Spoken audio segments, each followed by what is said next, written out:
অনেক দিন পরে একটা জায়গা বেড়াতে আসলাম, আর সব কিছু দেখে তো বুঝতেছেন কোথায় আসছি।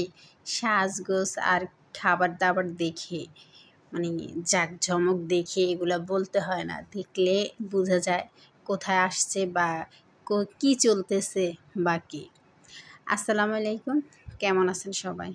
আশা করি আল্লাহর রহমতে সবাই ভালো আছেন। আলহামদুলিল্লাহ, আমিও ভালো আছি। আর আজকে চলে আসছি বিয়ে বাড়িতে। বিয়ে বাড়ির পাশে ক্যামেরাতে বন্দি করে নিলাম কাঁঠাল। আর কাঁঠাল আমাদের জাতীয় ফল, সিজন চলে আসছে, খেতে হবে। এই যে বিয়ে বাড়ির পোলাও।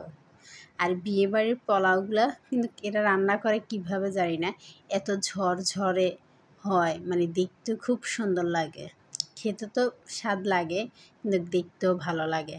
আর এদিক দিয়ে টমেটো চাটনি বানাচ্ছে, মানে টমেটো চাটনিটা এখন সরিষার তেল দিয়ে মাখতেছে।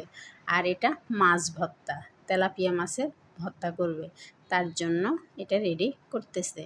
আর এদিক দিয়ে চলে আসলাম গরু মাংস। বিয়ে বাড়ি বলে কথা, গরু মাংস থাকবে না তা হয়। আর এদিক দিয়ে রোস্ট, এই যে রোস্টগুলা করে নিল, দেখতেও কিন্তু লোভনীয় লাগতেছে অনেক। আর বিয়ে বাড়িতে তো আসা মানে খাবার দাবার অতটুকুই। আর এটা হলো খাসি, দেখে হাড় দেখে বুঝতেছেন এটা খাসির মাংস। এই যে, আর এই যে লোভনীয় খাবার চিংড়ি। বিয়ে বাড়িতে যদি চিংড়ি না থাকে তাহলে জমে বিয়ে বাড়িটা বলেন। চিংড়িও করে নিল। আর এদিক দিয়ে চলে আসলাম সালাতের পর্বে।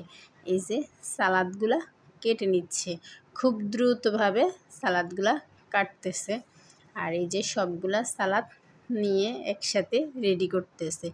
বিয়ে বাড়ি মানে এরকম, আর বিয়ে বাড়ি মানে খাবার দাবার ঘোরাফেরা দেখা, এতটুকুই। তো আমার ভিডিওটা এখানেই শেষ করলাম। আল্লাহ হাফেজ।